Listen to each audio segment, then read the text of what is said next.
Look, I think making the final is often harder than winning the final. There was kind of quite a lot on the line for that game and us to almost upset, even though we were playing at home, to upset Ulster before the next week. It's such a cliche, but the squad there and just how together it was and what the goal was, just that's what made it possible. It was my last ever game of Scotland. Win, lose or draw, it's my last ever game of Scotland. Certainly felt that the experiences we had in the previous season, when we didn't play as well in the final, I knew they would be invaluable if we made another final. It's back to Ireland for the final, but this time can Glasgow go one step better? Like everything we planned, we didn't do. we didn't do. And the way we won it, I think we were drawn, and I managed to get a touchline conversion pretty much off DCH's try. It was an emotional evening. It was probably, for me, more emotional than the final, because it was an individual emotion. There was an awful lot more going on in my mind. The rest of the boys were like, we've won the semi-final. There was a celebration, but it was, let's go on. We've got a final to win. You have the high after that game. You can celebrate, but you know the next week it's an even bigger game going into the final. So it was amazing to have won like we did in that semi, but you have to switch straight away, pretty much the next day or the day after, to then into the kind of mode of it's a final now, we need to get ready for this, and it's different. Belfast beckons, but not for Ulster.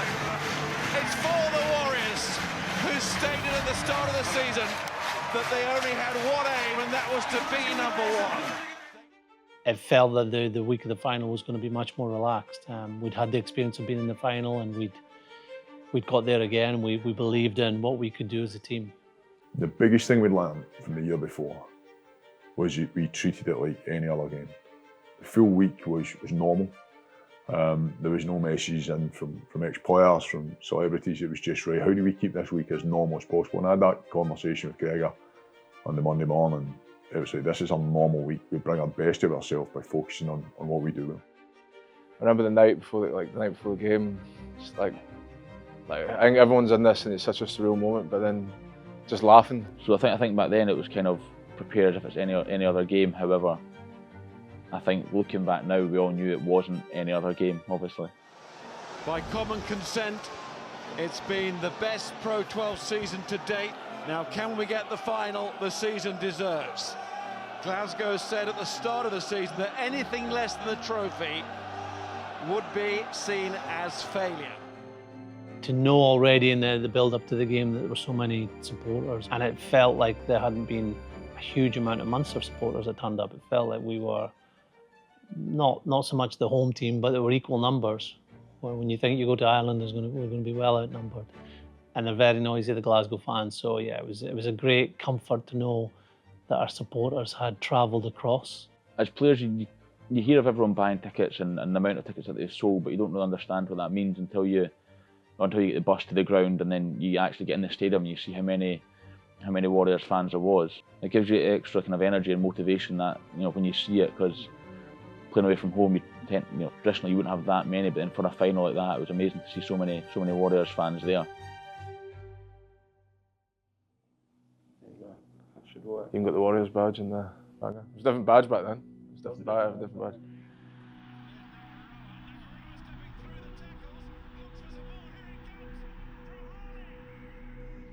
I do remember this first try actually that we're seeing now. I remember Rob Harley almost dropped it. That's what I was thinking of at the time, so I'm not far away from him, and I remember it almost went straight through his hands and he dropped it. So that's 9 minutes into the game, and you'll see the catch there. I actually remember that, just jumping on Bob. I don't even know what to say, I'm just screaming in his face. Then Rob just runs back with no emotion straight to catch restart.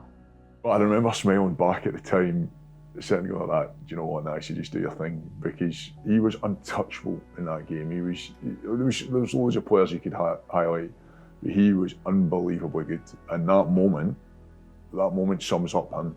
It was a go forward, it was like triple threat, there's guys all over him, and then he gets the ball away softly, and it couldn't have been a better offload. I mean, Robert will tell you there was an awful lot of finishing taken, but yeah, that was actually at his absolute best. Picked up by Hall to Nakarawa. Again, he bounces off the first tackle, gets the offload in. Van der Merwe, Nakarawa I'd say the second one was better from Leone, was it? There was one time down the side and he got a good offload, but that second try to DTH was good. When you've got the ability to offload like he has, I'm very thankful that he offloaded in the final, because he had 2 offloads that led to tries. He was inspirational in that final. And Hogg, foot down from Hogg, oh, blasting through, Hogg inside, here it is, try number 3. They made no secret of their ambition this season, their crusade, if you like. That line around making no secret of our ambition, of what we wanted to do. So I've not watched the whole game back. I've watched the highlights back, but I've not sat down and watched. I've threatened my kids a couple of times that they're going to have to sit and watch it, but we've not done it. But that's probably the iconic line of the whole final for me, because it was a real statement from us, and the try itself was top class. Like outside break by Hoggy, he's got options inside and out, and he uses Henry, who, again, great cheat line from the 9, and he's done brilliantly. Williams wide, Keatley, there's a hand in there, falls for Andrew Smith. He sees off Seymour, Smith is going here. Did he get that down? What a finish if he did! When you're playing games like that, you're going to expect a reaction, and there was. He scored, was it before half time? Yeah, before half time, yeah. I wouldn't say that anyone at that point was saying that we have to stick to what we do and don't try this, don't try that. It was more just keep going, and let's almost not think we've won the game already. Let's just keep going as we are. Let's not change anything. Let's just keep going. And then once they came back into it, it was, what was that? They scored a try and a penalty, I think. So they got back in. They were 21-13 up. It's Pyrgos. Here's a chance. It must be now. It is. This has been fun. Horny gives him a kiss, does he not? He gives him a kiss on the cheek. Reassert their position of dominance in this final. I remember I got the ball and I saw the space. I thought, I'm going to run here, but I'm always going to look to pass first. So I looked to pass, and because the outside defender started to drift, I think it was Horny on the outside. He starts drifting off. I think I'm just going to have to go for it. But then, because we're so close to the line, it was quite easy. Like I said at the time, there could not be a better. It's 21-13 at that point. We needed to score next. They score next, not only are they right back into the game, then they've got the momentum as well. Finn, even at that age, was always going to have a moment. He was always going to have something, and he'd had a few, but to actually get the try, and the try that took us and gave us a bit of breathing space, only 20 minutes left in the game, was incredible. It then goes on. I think that's what we're going to see next. I actually remember before Dunkey booted the ball out, all the subs that sprinted on. I think some of them were a bit steaming, and then Shed's just trying to shepherd them, fucking like, get off.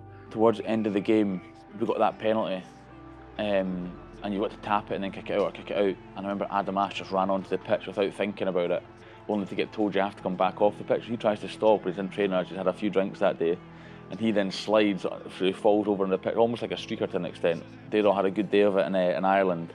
So he had a backpack on his back, ran on, fell over, then had to come back off and stuff. And that was a funny kind of end to the game like that before Dunkey kicked it out.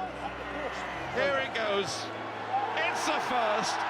Scotland has a Pro 12 champion. Glasgow have done it at last. The progression towards the title is complete.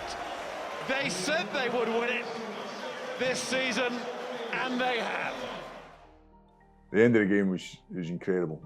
Nigel, he shook my hand before he blew the whistle. He was standing right next to me, and like it was an unbelievable moment. But it's not a moment where it wasn't a jump in the sky, punch the sky type of the moment. It was almost just a deep breath to go, oh wow. Yeah, it's up there. Like as in terms of experience, it would be very hard to beat the joy that we had in the changing room, and the culmination of a long season, of 2 years of getting close but not getting over the line, and then also to deliver one of our best ever performances. We didn't win ugly, we didn't grind out a win, we actually went out there and won comfortably by playing outstanding rugby. So those ones are even more satisfying. So yeah, it'd be top 2 or top 3 moments in my rugby career, never mind my coaching career. There's a very special feeling with, I suppose, like the family you go through with that year. There's a lot of highs, a lot of lows. So to get that feeling at the end, and in rugby, which is such a physical sport, and you have to have that relationship of a family with all your teammates that when you get to the end and you've achieved what your goal was that year, it's so special. I'm how grateful I am and how lucky I am to be involved in finals. Sadly lost some finals as well, and they've all been special in different ways, but it's my boyhood club, it's where I'm from, so yeah, to win something in Glasgow, it'll always be special to me. Actually, I think for the Munster game, it's the week after the France game here that all the boys are meeting up again. So I'm in the group chat, which is funny actually seeing all the boys chatting together again, as if it's like been last year, as if it's been last week. It's just like having a group chat again, like a team group chat. Players do go their separate ways. So some of the players are still playing, some are coaching, some are got full-time jobs. So to have those milestones that you come back together and relive not only that game, but relive the times you had together as a playing group, as a coaching group as well. No, it's special. I can't wait to see the squad again, and from those that I've not spoke to or seen for a few years, it'd be great to find out what they've been up to. It feels an awful long time ago that I played, but as soon as you get back in a group like that, then it's that player interaction. Whereas I've spent certainly the last 4 years here, seeing it but not being part of it, which is, there's no need or want for me to be part of what that group are doing at the moment. But it's just nice to be back in with the guys that you share those memories with as well. A lot of the boys don't have seen each other for 10 years, but straight away it just drops back into that kind of rugby team kind of group chat. And I know when they're having drinks and they're celebrating it, 10 years on, it'll be the same kind of chat, the same stories that were going on, and it's quite a special thing to have that when you don't chat to each other often, you don't see each other at all, but you've all got so much to do that you can relate to each other with, and there'll be so many good stories that night. If you play for Glasgow, then you always be a part of it in one shape or form. So again, like I said, as soon as I got there, and it seems like it's continuing now, that it's all about the people in Glasgow, and it's good to see it still going.